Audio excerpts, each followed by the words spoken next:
San Kata, and this is the first of the standing forms. In the standing forms, we begin with a variety of grappling attacks. The first attack being an assault coming straight in and getting a hold of our collar. He's attacking with the right hand, grasping the right collar. And again, very much a control mechanism, a preparatory action that people use to get ready to launch all sorts of secondary assaults, knees and elbows and fists and headbutts and all sorts of things. It's very common. As he comes in and makes this attack, go ahead, we want to be stepping back to stretch him a little further than he planned. And that body action right there, he can tell you all by itself is already getting the job done. Now the second thing that we can do to reinforce that is we can hold our own collar so that if there's any slack in this cloth as we step back, that we don't absorb any of the power of the effect that we're placing on him in that stretching action with the cloth. So we grab right underneath our own gi here as we step back to keep this stretch a constant pressure on him. At the same time as we step back, we want to control the center line because his second hand could be coming in, and stepping back, you could just draw him straight in on top of you. And so we have a rising punching action coming straight up the middle. Let's turn around and you can see that a little better. So we have the stepping back coupled with this uppercut. If you actually make contact, well, you know, I hope they have a mouth guard in because that can give you a lot of dental work. You're really just threatening the face here and controlling the center line. You just would prefer not to have to deal with his second side of his body coming in as this occurs. Now, from here, we're going to roll all the way over and control the back of his palm as, again, we step back.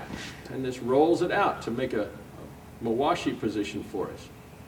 The Kote Mawashi develops here, and we can tickle the inside of his elbow to collapse his frame and step in to make a nice throw go. So, look at the elements. If we break these elements down without all the Mawashi action and the twisting action, and just look at the body dynamic, you can see that as he steps in, we're stretching, stepping, and stepping back through him. The body dynamic of drawing him out, pulling him down into a hole and throwing him back has a lot of force all on its own. You want to make sure that your actions coming out of your hands and your wrists and your drawing and twisting actions are all just complementing that overall set of energies that's coming from the center. And so it's wise very often to go ahead and just do this action of just stepping and making the stepping pattern, back with the right foot, back with the left, in with the right. Many, many times with no hands at all, just to develop the feel of the dynamic of this throw. Once that's in place, go ahead and add the elements, the control elements, 1, 2, 3, and in. You're in great shape. Let's do this at a different angle, maybe here. 1, 2, right there. And maybe over here. Now there's a variety of mechanisms here that can also control that you want to take a look at as well.